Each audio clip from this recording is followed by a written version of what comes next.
Hello everyone, आज हम लोग पढ़ने वाले हैं बीजगणित। ओके, बीजगणित में यही हम लोग पढ़ेंगे जिसमें कि कुछ नंबर और ए टू जेड तक नंबर और ए टू जेड का मिश्रण पढ़ना है। ठीक है, बीजगणित का मतलब ये होता है जैसे जिसमें ए टू जेड ऐसे रहेगा, A B C D include रहेगा, प्लस साथ में एक से लेके जहां तक आप काउंट कर सकते हो गिनती वहां तक हो सकता है संख्या रहेगा। मिक्स इन दोनों का मिक्सिंग पढ़ना है। ठीक है, जिसमें एबीसीडी भी रहेगा और कुछ नंबर भी रहेंगे। ठीक है, जैसे एग्जांपल के लिए इस वीडियो में पहले तो हम बीजगणित में क्या क्या देखेंगे वो जानते हैं। इस वीडियो में हम सबसे पहले पढ़ेंगे कि बीजगणित का पद क्या होता है, स्थिरांक क्या होता है या नियत संख्या क्या होती है। ओके, उसके बाद चर देखेंगे, उसके बाद अचर देखेंगे, फिर प्रकार और श्रेणी। दोनों का मतलब एक ही है, क्या होता है। इन सारे टॉपिक पे अभी हम चर्चा करेंगे। ठीक है, तो वीडियो के अंत तक बने रहिए और कुछ नए सीख के जाइए। ओके, तो पहले समझते हैं कि बीजगणित दिखता कैसा है। ठीक है, कोई क्वेश्चन दिया रहता है तो कैसा रहता है। ठीक है, देखिए बीजगणित का जो क्वेश्चन है, बीजगणित का जो क्वेश्चन रहता है वो कुछ इस प्रकार रहेगा। देखिएगा, 2x² plus 4y plus 3d। Example हम बता रहे हैं क्वेश्चन कैसा रहता है, इसका एग्जाम्पल है। इस तरह से क्वेश्चन दिखता है। ठीक है, या तो सिर्फ क्वेश्चन, या तो मान लो इसको भी बोल सकते हैं 2x को भी, 4x², कुछ भी रह सकता है, 2abc, 3xyz। इस तरह से क्वेश्चन के मतलब इस तरह से मिक्स रहता है लिखा। देखिए यहाँ पे नंबर भी है, यहाँ पे अल्फाबेट है, यहाँ पे 4 है और यहाँ पे y है, यहाँ पे 3 है सिर्फ, यहाँ पे क्या है 2 है और यहाँ पे x है। ठीक है, यहाँ पे 4 है, यहाँ पे x² है। अब यहाँ पे बोलिए कि तो सिर्फ 3 लिखा हुआ है, तो ये 3 लिखा हुआ है लेकिन साथ में लिखा हुआ है, ये सब साथ में है। ठीक है, इसलिए इसको बीजगणित बोल दिए। अब सिर्फ अकेला हम इसको 3 लिख देंगे तो इसको बीजगणित थोड़े ना बोलेंगे, नहीं बोलेंगे। ये साथ में है, 2x² प्लस 4y प्लस 3, ये सब साथ में है। ठीक है, इसलिए इसको बोलेंगे कि ये बीजगणित है। अगर सिर्फ आप 3 लिख के सोचिएगा कि इसको हम बोल दे बीजगणित नहीं है, 4 5 जो भी कोई भी नंबर अगर अकेले लिख देते हैं आप तो उसको बीजगणित में काउंट नहीं किया जाएगा, उसको बीजगणित नहीं बोलेंगे। ठीक है, तो चलिए किसी एक एग्जाम्पल से हम इस सारे बातों को समझेंगे। ठीक है, एक छोटा सा एग्जांपल लेते हैं, छोटा सा उदाहरण और सारा टॉपिक पे चर्चा हम लोग कर लेंगे। ठीक है, देखिए छोटा सा एग्जांपल क्या हो सकता है हम लोग के लिए, 4xyz। ठीक है, और प्लस 2abc। ठीक है, चलो इसको माइनस में लिख सकते हैं, ये माइनस 2x² प्लस। ठीक है, इस तरह से लिख लिए। क्वेश्चन है, समझ लीजिए एग्जाम्पल के लिए, उदाहरण के लिए हम आपको समझाने के लिए लिखा हुआ है। पहला हमारा क्या है, पहला है कि पद किसे कहते हैं। तो भैया देखिए पद जो होता है बीजगणित में, पद होता है जो प्लस माइनस से कनेक्टेड रहता है। ठीक है, प्लस माइनस से आपस में जुड़ा रहता है। तो देखिए यहाँ पे कितना पद है हम कैसे पता करेंगे, तो देखिए यहाँ पे देखना है प्लस 2x² एक पद हो गया, फिर प्लस से कनेक्टेड है दूसरा, तो ये दूसरा पद हो गया, फिर माइनस से कनेक्टेड है मतलब माइनस लगा हुआ है, फिर बाद में ये जुड़ा हुआ है 2abc।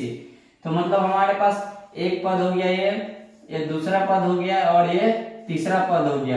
क्योंकि क्वेश्चन तो एक ही है, क्वेश्चन हमारे पास एक ही है और एक ही क्वेश्चन में कितना पद लिखा हुआ है, 3 पद लिखा हुआ है। पहला क्या है 2x², फिर प्लस दूसरा क्या है 4xyz।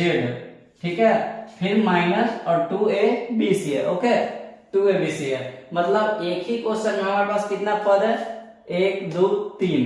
दूसरा एग्जांपल समझते हैं, यहाँ पे 3ab प्लस 4x², यहाँ पे कितना पद है बताइए, यहाँ पे कितना पद हो जाएगा, यहाँ पे देखिए एक पद और 2 पद, यहाँ पे सिर्फ 2 पद है, क्योंकि यहाँ पे एक ही प्लस है, उसके बाद उसके पहले ना कुछ है और न ही इसके बाद कुछ है, ठीक है। यहाँ पे एक ही प्लस से सिर्फ कनेक्टेड है, और कितने पद है, एक पद है और दो पद है, ठीक है।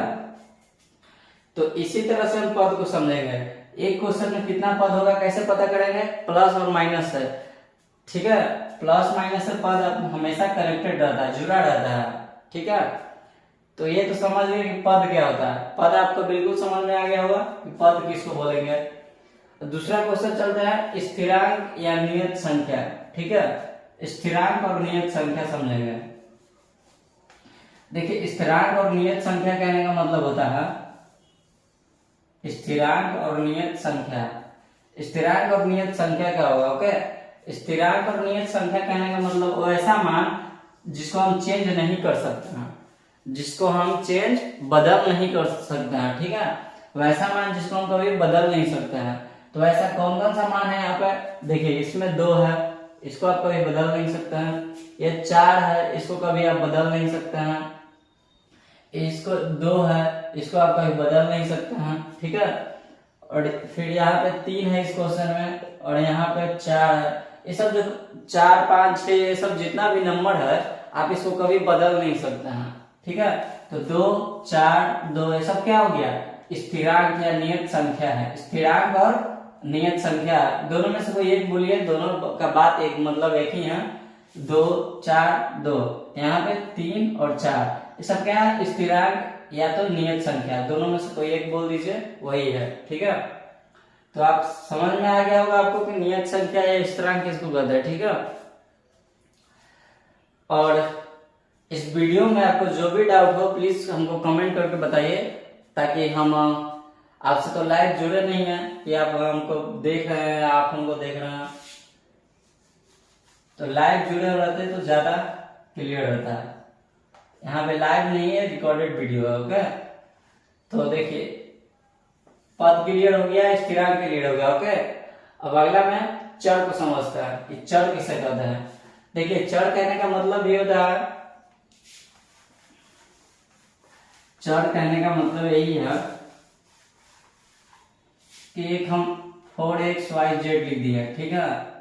तो इसमें से चर का मतलब यही होता है कि जो नंबर दिया हुआ है इसको छोड़कर, नंबर छोड़ के ABCD A to Z के बीच में जितना भी संख्या हो, जितना भी ABCD होता है, A to Z से के बीच में जितना भी X Y Z ABCDEF जितना Z तक रहता है, 26 को 26 लेटर अगर आपको कहीं दिख जाए तो उसको बोलेंगे चर, ठीक है। A to Z के बीच में जितना भी अल्फाबेट समझते हैं हम लोग जानते हैं, उस सब को क्या बोलते हैं, चर बोलते हैं, ठीक है। जिसका मान बदलते रहता है, जिसका मान बदलते रहता है उसी को चर बोलते हैं, ठीक है। तो मतलब अल्फाबेट को क्या बोलते हैं, चर बोलते हैं, अल्फाबेट को चर बोलते हैं। क्वेश्चन में यदि आपको अल्फाबेट दिख जाए तो उसी को चर बोल देंगे, ठीक है। उसको क्या बोलेंगे, चर बोलेंगे। तो अब आपको चर भी क्लियर हो गया होगा, ठीक है। चर भी अब आपका क्लियर हो गया होगा। अगला बढ़ते हैं हम आगे की ओर। अब अचर को समझिएगा। अचर वही है जो स्थिरांक और नियत संख्या है, अचर भी वही है जो स्थिरांक और नियत संख्या है। अचर मतलब जिसका मान नहीं बदले, अचर वही जो जिसका मान नहीं बदले, ठीक है।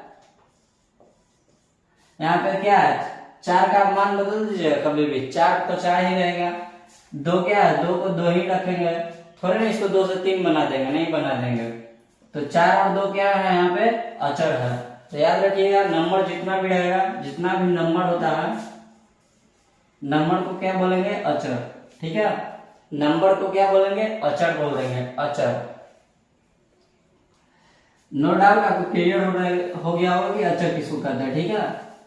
अचर में क्या आता है, नंबर आता है, याद रखिएगा। अचर में जितना भी नंबर होता है वो सारे नंबर आते हैं। और आगे बढ़ते हैं, प्रकार और श्रेणी। दोनों कहने का मतलब एक ही है, प्रकार और श्रेणी। प्रकार और श्रेणी कहने का मतलब है, देखिए जो बीजगणित होता है कितने प्रकार का होता है, यही पूछ रहा है। बीजीय व्यंजक, ठीक है। बीजीय व्यंजक कितने प्रकार का होता है, बीजीय व्यंजक बीजीय व्यंजक 4 प्रकार का होता है, ठीक है। बीजीय व्यंजक 4 प्रकार के होते हैं। कौन कौन? तो एक होता है एक पदी बहुपद, एक पदी बहुपद, बहुपद नहीं, एक पदी व्यंजक बोलेंगे, बहुपद नहीं पढ़ रहे हैं।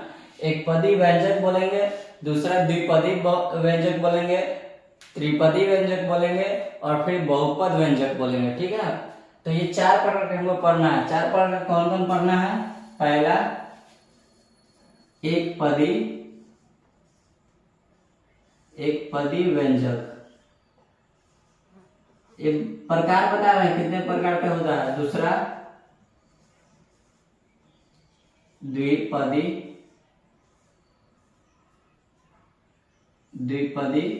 व्यंजक,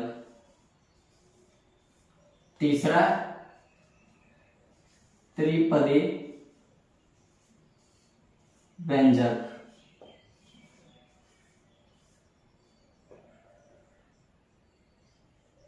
त्रिपदी व्यंजक और चौथा बहुपद व्यंजक, बहुपदी व्यंजक, ठीक है। ये 4 प्रकार का व्यंजक होता है, ठीक है। इसको पद के अनुसार में बांटा गया है, बीजीय व्यंजक को पद के अनुसार, ठीक है। तो आपको बताया था कि पद क्या होता है, बता दिए होंगे कि पद क्या होता है, ठीक है। तो आप समझ रखिएगा कि एक पदी व्यंजक किसको बोलते हैं। चारों नोट कर लीजिए आप लोग। एक पदी व्यंजक, द्विपदी व्यंजक, त्रिपदी व्यंजक और बहुपदी व्यंजक, ठीक है। एक पदी व्यंजक क्या होता है? एक पदी व्यंजक का कहने का मतलब है कि जिसमें एक पद हो, जिसमें एक पद हो। जैसे देखिए इसमें मिटा देते हैं हम,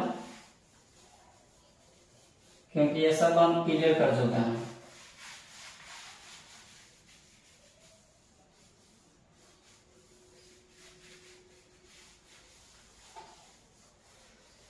देखिए एक पदी व्यंजक कहने का मतलब होता है जिसमें सिर्फ एक पद हो, जिसमें सिर्फ एक पद हो। 2abc 4x कुछ भी होगा, सिर्फ एक ही पद होगा, उसमें प्लस माइनस नहीं रहेगा, इसमें प्लस माइनस आपस में नहीं रहेगा। एक्स स्क्वायर, देखिए एक्स स्क्वायर भी हो सकता है, ठीक है। 2x हो सकता है, कुछ भी हो सकता है, लेकिन सिर्फ एक पद रहेगा, ठीक है। 2/4 x हो सकता है, 0.4x हो सकता है, मतलब सिर्फ एक पद रहेगा हमेशा, प्लस माइनस से कोई कनेक्टेड नहीं रहेगा, अलग अलग रहेगा और एक ही पद रहेगा आपस में, ठीक है। सिर्फ एक पद, कोई में प्लस और माइनस नहीं लगा रहेगा। अगला है द्विपद, ठीक है। द्विपदी व्यंजक, देखिए द्विपदी व्यंजक ये पढ़ रहा है। दूसरा द्विपदी व्यंजक का मतलब होता है 2x प्लस 4, इसको भी बोल सकते हैं द्विपद। इसमें दो पद है, एक पद और दो पद, प्लस माइनस से कनेक्टेड है। तीसरा 3x² y प्लस 4x, इसको भी दो पद बोलेंगे, एक पद दो पद, इसमें भी एक पद दो पद। तो द्विपदी कहने का मतलब आप समझ लीजिए। और लिखते हैं एग्जाम्पल 3xy प्लस 2y², इसको भी बोलेंगे द्विपद, एक पद यहाँ पे और एक पद यहाँ पे। तो द्विपदी व्यंजक भी आप समझ लिए होंगे, एक पद यहाँ एक पद यहाँ, ठीक है। इसमें 3x² प्लस 4x, इसमें 3xy प्लस 2y², ठीक है। तो द्विपद, एक पदी और द्विपदी क्लियर हो चुका है, ठीक है। आगे देखते हैं त्रिपदी व्यंजक।